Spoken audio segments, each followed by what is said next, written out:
Assalamualaikum dan selamat petang. Pada hari ini saya akan berbincang kepada tuan-tuan dan puan-puan mengenai korelasi dan regresi. Jadi sebelum kita mula, apa itu korelasi dan regresi? Okay, korelasi dan regresi ini dalam bahasa Inggeris dipanggil sebagai correlation ataupun dalam bahasa lain dipanggil sebagai perkaitan. Kita nak lihat perkaitan ataupun dengan nama lain kita panggil perhubungan. Jadi apa yang dimaksudkan dengan hubungan ni? Hubungan antara variabel ataupun kita panggil sebagai pemboleh ubah PU pemboleh ubah. Jadi selepas kita buat correlation, then kita boleh proceed kepada yang kedua dipanggil sebagai regression ataupun dipanggil juga dengan nama lain regresi ujian regresi lah. Okey, sebelum kita mula, kita perlu faham dulu konsep independent variable dan juga dependent variable ataupun dipanggil sebagai factor dan juga outcome. Ini adalah factor ataupun faktor dan ini adalah outcome. Okey, dalam epidemiologi dan juga kajian penyakit, faktor merupakan salah satu aspek yang boleh mempengaruhi sesuatu kejadian penyakit. Sebagai contoh, kita ambil elemen mudah, IV dan DV adalah seperti berikut, iaitu kekerapan merokok, kekerapan merokok ataupun smoking frekuensi dan juga kita punya lung function. Lung function. Jadi dalam nak menggunakan korelasi ni, anda kena faham korelasi adalah ujian inferensi. Ujian inferensi maknanya ujian untuk kita uji hipotesis lah. Kita ada certain assumption dan kita nak uji hipotesis kita sama ada hipotesis kita itu adalah benar ataupun hipotesis kita itu adalah tidak benar. Jadi untuk korelasi seperti yang saya tunjukkan ni tadi, kita katakan tadi sebagai smoking dan juga lung function, kita perlu jelas bahawa korelasi menggunakan dipanggil sebagai scale of measurement, skala pengukuran jenis nombor, numerik. Jadi kita perlu ada satu, pertama IV mestilah numerik. Okey, dan yang kedua kita mesti ada DV yang juga numerik. Okey, maknanya dalam bentuk nombor lah, sama ada integer ataupun real number. So sebagai contoh tadi kita nak tengok berapa batang rokok sehari, sebab kita akan boleh kira lah kumulatif dia, dan juga lung function. Lung function ni adalah keupayaan paru-paru yang kita ukur menggunakan spirometer untuk kita tahu nilai peratusan force expiratory volume at 1 second and also force vital capacity sebagai contoh lah. Okey, so untuk kita faham lebih lanjut dalam pemahaman korelasi diguna untuk ujian perkaitan. Ianya berkait dengan IV dan DV. Kita nak lihat ada tak perhubungan antara IV yang boleh mempengaruhi DV. Okey, apa yang dihasilkan pada ujian korelasi ini, kita akan dapat nilai yang dipanggil sebagai R. R ini dipanggil juga dengan nama lain correlation coefficient. Okey, correlation coefficient ataupun pekali korelasi lah. Dalam bahasa Melayu kita panggil sebagai pekali korelasi. Coefficient tu macam pekali lah, pekali korelasi. Jadi pekali korelasi ini terbahagi pula kepada 3 jenis. Okey, yang pertama adalah dipanggil sebagai positive correlation. Maknanya kita predict X ni tadi kita punya IV dan juga kita lihat kita punya Y, iaitu kita punya DV. Contoh tadi, semakin banyak rokok dihisap, maka apa yang akan jadi? Ini positive correlation. Positive correlation ni biasanya dia berkadar langsung. Contoh, semakin banyak anda makan, maka semakin besarlah ukur lilit pinggang. Ini dipanggil sebagai positive correlation. Okay, kita tengok X dan kita tengok Y. Oh, semakin tinggi X, semakin tinggi Y. Okey, maka ini dipanggil sebagai positive correlation. Yang pertama, positive correlation. Yang kedua pula adalah dinamakan sebagai negative correlation. Okey, negative correlation. Negative correlation ni contoh yang paling mudah yang kita punya contoh tadilah, iaitu Y kita adalah lung function dan kita punya X adalah number of cigarette, berapa banyak hisap rokok kan. Jadi semakin banyak rokok dihisap, maka kita akan lihat secara hipotesisnya semakin berkuranglah kadar keupayaan paru-paru. Ini perkaitanlah antara X dengan Y. Ini dipanggil perkadaran songsang ataupun perkadaran inverse relationship.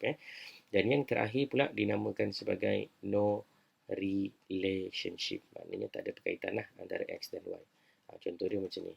Data kita bertabur tanpa ada apa-apa bentuk. So kalau kita lihat, dia tidak ada apa-apa perkali korelasi. Okey.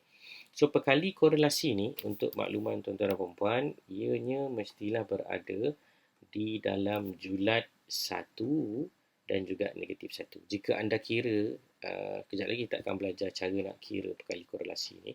So kalau kita kira perkali korelasi ni, kita dapat 4 salah sebab dia mesti berada dalam julat 1 dan juga negatif 1. Antara negatif 1 kepada 1 antara ni.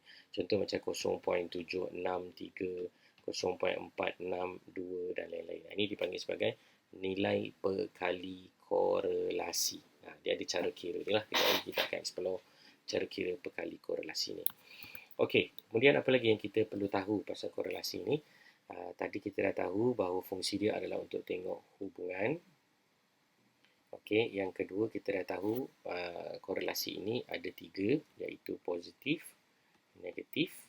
Sebelum hubungan ni tadi juga kita perlu tahu SM lah, scale of measurement, di mana dia menggunakan pengukuran 2 numerical data, data-data nombor, data-data nombor numerik, tujuan dia untuk cari hubungan. Dia ada bagi korelasi ni akan wujud dalam bentuk positif, negatif dan juga tak ada korelasi lah, ataupun kita panggil sebagai P is equal to 0. P ni adalah represent kepada slope. Okey, slope maknanya kalau kita buat seperti ini, kita dapat more lebih besar daripada kosong. Maknanya positif lah. 0.7, 0.6, 0.4. Lagi satu kita ada negatif. Contohnya kurang daripada kosong. Negatif 0.78, negatif 0.64. Ini dipanggil negatif correlation. Ada lagi satu dipanggil sebagai no correlation. Maknanya dia menghampiri nilai kosong. Kita dapat nilai R nanti kita kira 0.004. Ini memang tak ada correlation lah. Itu dia punya idea dia. Nombor 21. Tujuan kita guna korelasi ni untuk mencari hubungan antara dua data numerical. Yang kedua adalah jenis-jenis hubungan. Kita ada positif dan juga negatif. Dan yang terakhir adalah tiada korelasi. Dan yang seterusnya anda perlu tahu tuan-tuan dan puan adalah dipanggil sebagai ciri-ciri korelasi R ni. Okay. R ni yang anda kira kejap lagi ni ada dua makna. Ada dua makna. So makna yang pertama pada R adalah menunjukkan arah. Okay. Dan lagi satu R ni menunjukkan nilai kekuatan. Dengan kata lain, nilai R kita tadi saya dah bagi tahu kita ada dalam julat negatif 1 sampai 1. Jadi setiap satu julat ni dia ada dia punya indikator. Okay. Arah kita jelaslah. Kalau negatif maknanya negative correlation. Kalau tak ada negatif maknanya positive correlation. Kalau kita kira nanti tak ada negatif. So positive correlation lah. Cuma isu dia adalah nilai tu nanti ada membawa makna. So makna ini diperjelaskan menggunakan Clifford Rule of Thumb. Clifford Rule of Thumb ni dia ada kriteria-kriteria pemilihan kita punya nilai R tu tadi. Okay, sebagai contoh saya bagi. Kalau kita dapat nilai R ni nanti kita kira dapat 0.2. Yang ini dipanggil sebagai negligible. Negligible ni dalam bahasa Melayu dipanggil juga dengan nama lain diabaikan. Maknanya korelasi itu seperti tak wujud. Kurang daripada 0.2. Kemudian kita ada 0.2 sampai 0.4. Nilai R tu nanti kita kira dah dapat 0.245. Itu maknanya dalam julat ni lah. Dalam julat ni menunjukkan nilai korelasi low ataupun rendah. Kemudian kita ada julat 0.4 sampai 0.7. Yang ini dipanggil sebagai moderate ataupun average. Biasa-biasa aja. Kemudian kita ada 0.7 sampai 0.9. Yang ini dipanggil sebagai high. Dan yang terakhir lebih daripada 0.9 dipanggil sebagai very high. Maknanya sangat tinggi. Nanti sekejap lagi kita belajar kira. Bila kita kira-kira kita dapat 0.6. So 0.6 dalam julat 0.4, 0.7 kita kata moderate. Tengok pula ada negatif ke tak ada. Kalau tak ada negatif, positive correlation. Macam tu. Moderate positive correlation. Okay, itu saja yang kita perlu cerita dulu untuk bab yang pertama ni. So, anda kena ingat balik yang pertama tadi adalah tujuan. Tujuan korelasi adalah untuk tengok hubungan antara data metrik ataupun data numerical. Okay. Yang kedua adalah kita punya korelasi terbagi kepada 3 jenis. Kalau kita kira korelasi ni dia berkait dengan nilai R, dan R ni ada tiga indikator ataupun kita panggil sebagai um, tiga possible evidence lah yang kita boleh dapat, sama ada positif, negatif ataupun tak ada korelasi. Dan yang ketiga, tuan-tuan dan puan perlu tahu, R ni tadi yang kita kira nanti ni adalah menceritakan dua benda, arah, dan lagi satu adalah kekuatan. Okay, strength dan juga direction. Di mana kekuatan terbagi pula kepada 5, negligible, low, moderate, high dan juga very high. Okay, itu antara superficial understanding. Bila kita belajar korelasi, apa benda Mamat nak cerita tentang korelasi? Okay, inilah cerita korelasi. Maknanya korelasi adalah satu ujian hipotesis yang digunakan untuk mengukur perkaitan antara dua metrik variable ataupun dua variable numerical. Okey, kita tangguh dulu, kejap lagi kita sambung lagi insya-Allah. Tuan-tuan dan puan-puan dikasihi sekalian, mari kita sambung perbincangan kita. Tadi kita cerita superficial dulu kan, kita tak tengok slide lagi. Okey, mari kita tengoklah kefahaman mengenai idea kita belajar korelasi ni. So pada sesi pembelajaran ni nanti kejap lagi anda boleh membuat definisi apa itu korelasi dan juga regresi, apakah ujian yang berkenaan. Kemudian kita boleh melukis gambaran taburan. Ini yang saya cakap ni tadi, positif, negatif correlation ni. Kemudian kita boleh tahu pasal IV dan DV ni pun anda dah boleh nampak lah tadi kan, scale of measurement kita dah bagi contoh factor dan juga outcome. Kemudian kita nak kira dan juga menterjemah koefisien korelasi. So correlation coefficient ni ataupun pekali korelasi ni yang saya kata nilai R tadilah. Nilai R ni tadi berada dalam julat tambah tolak 1. So dia mesti berada dalam tambah tolak 1 dan dia memberi makna 2. Sama ada arah dan juga kekuatan. Dapat je nilai tu, dua-dua maklumat ni akan ada. Kemudian kita akan buat ujian hipotesis. Untuk makluman semua, nota ni ada update sikit lah. Sebab dia tak menceritakan dengan penuh mengenai ujian hipotesis ni. Ujian hipotesis ni kita perlu kira. Sebab nanti kita dapat nilai R ni. Nilai R ni kita perlu terjemah dalam ujian T untuk kita tahu sama ada kita reject ataupun kita fail to reject. Tolak ataupun gagal menolak kita punya null hypothesis. Okay. So, mari kita teruskan dengan kita punya slide. So, kita ada dua jenis data. So, tuan-tuan tahu data ada contoh univariate. Univariate ni data yang singular, data satu. Contoh umur. Umur lah. Kan? Berapa min umur, berapa mod umur, kita punya median umur. Itu semua adalah satu variable. Kemudian kita ada variable yang lebih dari satu. Contohnya macam tadilah, kita ada berapa banyak rokok dihisap dari segi batang seminggu, dan juga kita ada keupayaan paru-paru. So, upayaan paru-paru diukur menggunakan spirometer. Dengan kita punya smoking habit tadilah ataupun smoking frequency. So, ada dipanggil bivariate, maknanya 2. Dan kita ada lagi satu dipanggil multivariate. Multivariate maknanya lebih daripada 2. Lebih daripada 2 ni 3, 4, itu semua adalah dalam konsep regresi. Okey. Kemudian kita tahu pasal scattergram. Mungkin anda tak sure. Okay, scattergram ni adalah actually plotting of this graph lah. Kita ada kertas graph sebagai contoh, kita plotkan nilai X kita dan kita plotkan juga nilai Y kita. Jadi kita akan lihatlah macam mana behavioral of our plotted data. Data kita ni yang kita plot ni, dia punya sikap dia macam mana. Adakah sikap dia menaik seperti ini, ataupun sikap data kita menurun, ataupun data kita tidak menentu, macam tak ada apa-apa pattern pun. Ini dipanggil sebagai positive correlation, yang ini dipanggil sebagai negative correlation, yang ini dipanggil sebagai no correlation. Okay, pandai Alright, so kemudian salah satu cara nak gunakan dia adalah menggunakan scatter plot ataupun kita panggil sebagai scattergram lah. Scattergram ni kita boleh buat guna Excel, boleh buat pakai kertas graf pun, tak ada masalah. Dia hanya nak menunjukkan kepada tuan-tuan dan puan tentang macam mana kita punya bentuk perkaitan antara X dengan Y. Okay, contoh yang ni, berjaya dalam pembelajaran dan juga skor keceritaan. Okay, katakanlah berjaya dalam pembelajaran ni adalah skor akhir markah peperiksaan. So kita ada Y iaitu skor exam lah, berapa peratus dapat dalam final. Yang ini adalah jam pembelajaran. So kita secara asas yang kita tahulah, semakin lama awak belajar, maka awak akan jadi semakin pandai kan. Itu kita punya assumption, positive correlation lah. Maknanya berkadar langsung. Semakin banyak masa diluangkan untuk belajar, semakin bijaklah awak. Okey, kemudian kita ada perkali positif, perkali negatif. Okey, ini contoh. Dan juga perkali yang tidak ada berkaitan lah. Kita panggil sebagai no correlation. Ini contoh no correlation.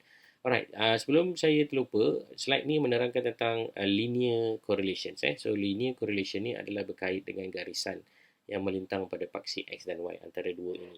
Yang ni dipanggil sebagai fit the dot. Fit the dot ni maknanya nak menggabungkan antara X dan Y ni pada satu garisan. Tujuan dia adalah untuk kita ukur dia punya slope.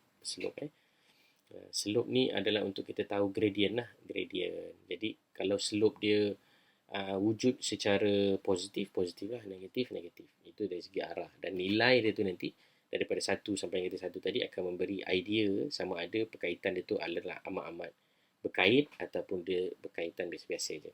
Maknanya kalau kata skor dan juga jam ni tadi, mungkin dia punya perkaitan 0.8 katakan. So, ada lagi faktor lain yang kita tengok kan. Contoh skor peperiksaan, jam ni kita tukarkan pula dengan jam tidur. Misalnya kata, jam tidur pun bisa kata ada perkaitan positif. Tapi nilai dia 0.6. So, kita boleh nampak lah. Tadi kita dah tahu, kalau ikut Clifford Rule of Thumb, 0.8 maknanya high correlation. 0.6 maknanya moderate. Jadi, perkaitan yang lebih tinggi ataupun perkaitan yang lebih influential atau mempengaruhi adalah perkaitan yang berkait dengan 0.8 ni lah tadi, iaitu jam pembelajaran. Jam tidur tak ada kena mengena sangat sebab kadang-kadang ada orang belajar tu dengan cara tidur. Pandai juga dia kan. Itu contoh lah. Alright, so ini tiada korelasi dan perkali correlation ataupun correlation coefficient ni kita akan belajar cara kira dia sebentar lagi. Kemudian ini yang saya maksudkan tadi, dia mesti berada dalam jilat tambah tolak 1, takkan ada lebih daripada 1, takkan ada lebih daripada negatif 1. Kalau lebih, salah kira tu je. Okay. Kemudian kita perlu faham juga mengenai perfect correlation, perfect negative correlation, perfect positive correlation dan juga no correlation. Alright, apa yang nak diceritakan kat sini? Perfect line ni maknanya X dan Y ini berada pada satu garisan lurus dan keberjauhan plotting data ni kepada garisan kita. Ini panggil perfect line lah. Satu ni maknanya sangat-sangat perfect. X dengan Y, satu. R dia kan, bisa kata anda kira, itu maknanya X memang mempengaruhi Y. Contoh paling mudah, kalau kita kentut confirm bau, macam tu lah. Dia sangat berkait. Tak akan ada bau kalau tak ada kentut. Something like that. Contoh. Kemudian kita ada summary kekuatan arah korelasi ini. Ini yang saya maksudkan tadi, berada dalam julat tambah tolak 1. Namun saya mohon tuan-tuan dan puan untuk pertimbangkan penggunaan ini kerana ia tidak berapa tepat. Ini menggunakan Cohen punya method. Saya lebih prefer pakai Clifford lah. Clifford Rule of Thumb. Okay, dia ada 5 tadi tu, kurang daripada 0.2, 0.2 sampai 0.4, 0.4 sampai 0.7, 0.7 sampai 0.9, lebih daripada 0.9. Dia lebih sintesis, klasifikasi dia lebih nampak berbanding dengan anda setakat buat lemah, sederhana ataupun kuat.